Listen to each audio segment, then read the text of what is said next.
I guess there's gotta be two dark clouds hanging over me. My future looks as bumpy as a matchbox on the sea.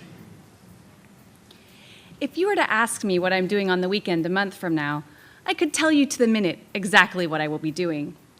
My husband Billy does not share my zeal for planning. Still, like most couples, we talked a lot about what we hoped our family would one day become. He was an only child. I had 2 sisters. We agreed to meet in the middle and try for 2 kids in rapid succession. It was no more than a month after receiving the helpful advice from my doctor to engage in sex daily prior to ovulation that my breasts got bigger and I felt sick. After feeling nauseous for a week, late one Saturday night, we finally bought a pregnancy test. We sat on the bathroom floor and watched as the pink plus sign appeared. "Let's test again in the morning before we get too excited. It could be a false positive," was Billy's response. "Well, let's at least discuss names," was mine. It was not a false positive. Everything was going as planned. We had this wonderful secret, and we couldn't wait to share. I thought about the little baby growing inside me, how I would love and hold the baby. I imagined a drug-free, natural birth, with the next 9 months as a time of happy preparation. By my calculation, I was 6.5 weeks pregnant on the morning of our first doctor's appointment. I was getting dressed. My jeans were really tight. I looked in the mirror. I was showing. I turned to Billy and said, "Something isn't right. I shouldn't be this big at 6 weeks." From the look on his face, I could tell he agreed. But what he said was, "You look great. I'm sure it's normal," as if either of us knew what was normal. So there we were, in this dark closet of a room with a grumpy sonogram technician. She says, "Are you ready?" The blurry picture was already on the screen. I fully expected the tech to say, "Here is your baby's head." Billy was thinking, that can't be good. Why is she asking that question? "There's 2. It's twins," she said. I instantly sat up and protested, saying, "That's not possible. I didn't take any drugs." Billy was silent and frozen. She assured me that twins happen naturally, and it was possible. She also told us that they were fraternal twins, handed us a few sonogram pictures, and sent us to wait for the doctor. Once alone, Billy tried to reassure me. Twins are a good thing, and hey, at least they're fraternal. I always thought identical twins were freaky. You know? Like those spooky shining twins? "Stop," I said, "but it's nice to know they'll be different.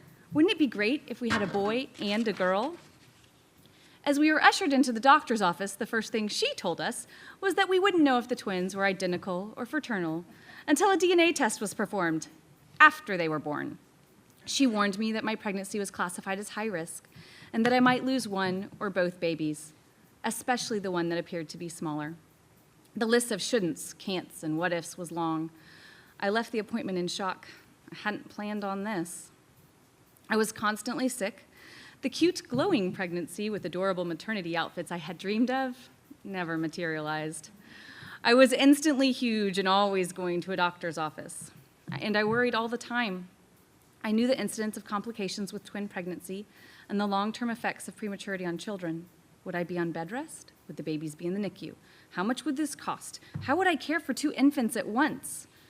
At 12 weeks, during a high-resolution sonogram, the doctor said, "I see 2 noses, 4 arms, 4 legs, and no penises. Sorry, Dad." I was really excited to have 2 little girls, but the cloud of worry persisted. I knew how lucky we were to have gotten pregnant so quickly, but I didn't feel ready for 2 kids at once. And if they were identical, I really wasn't ready for 2 of the same kid. At 5 months, the doctor told me that I was as big as a woman ready to give birth, and my body knew it. I might go into labor at any time. When she said I was big, what she meant was huge. The comments from strangers were exhausting, and I had the answers memorized. Yes, I am big. No, I'm not giving birth tomorrow. Yes, twins. No, not triplets. No, we don't know if they're identical or fraternal. No, we didn't have twins on purpose. My favorite was my grandmother. "But Mary Ellen, We don't have twins in our family. Well, grandmother has to start somewhere. At 34 weeks, I woke to a small gush of water and thought I was in labor. I packed a bag and went to the doctor. Nope, not yet. Carry on about your business. By 5 the following evening, I felt like hell. I called Billy. For the first time in months, he didn't answer. An hour later, I rolled off the couch to let the dog out. While standing at the back door eating a plum, I felt a big gush. I looked down to see blood everywhere. Just like a movie, but horribly real. I called Billy. Still no answer. My text to him was, "The babies are coming. Are you joining us?" Just as I was contemplating driving myself to the hospital, he casually walked in the door. He had been at yoga and was stunned. I thought we had this thing scheduled a couple weeks from now. 3 hours later, I was under the knife and unable to see anything. The babies were both breech, so we'd come to terms with not having natural childbirth. Still, neither of us was prepared for the stench of flesh that comes with a C-section. After what seemed like an eternity, the team of doctors and nurses took out the first baby. The room was completely silent as they carried her away. I kept saying, "Why isn't she crying?" I remember the flood of relief when I heard her take her first breath. There was no time for rejoicing as the doctors immediately started pushing her on my insides to pull out the second baby. 3 minutes later, I heard a second cry. But then the babies and Billy were gone. I barely caught a glimpse of them as they were rushed to the NICU. Several hours later, I finally got to see the babies and gently hold their little hands. I cried. They looked nothing like the babies I was used to seeing. These buns were decidedly undercooked and needed more time in the oven. They spent the first 17 and 29 days of their lives in the NICU. The babies repeatedly stopped breathing. The doctors couldn't really tell me much other than they would be okay and would get to come home soon. I sat miserably and watched as other people fed, bathed, and kept my children alive. When were they going to be mine? Just a few days before their actual due date, both girls came home, and I finally felt all the joy I had expected. It was as if I could breathe again, and the last month hadn't really happened. Still, it took a couple of months before Billy and I stopped checking to see if they were breathing. As for me, so far the girls seemed developmentally normal. The hospital bills were enormous, but insurance helped. Taking care of 2 infants was doable. My concerns about their health continue. They have both been hospitalized multiple times for the common cold, and one in the pediatric ICU. They have both been diagnosed with asthma, but they improve all the time. While Billy and I were pretty sure they were identical due to the unending questions from family, friends, and strangers, and to satisfy our own curiosity, we gave them a DNA test when they were 7 months old.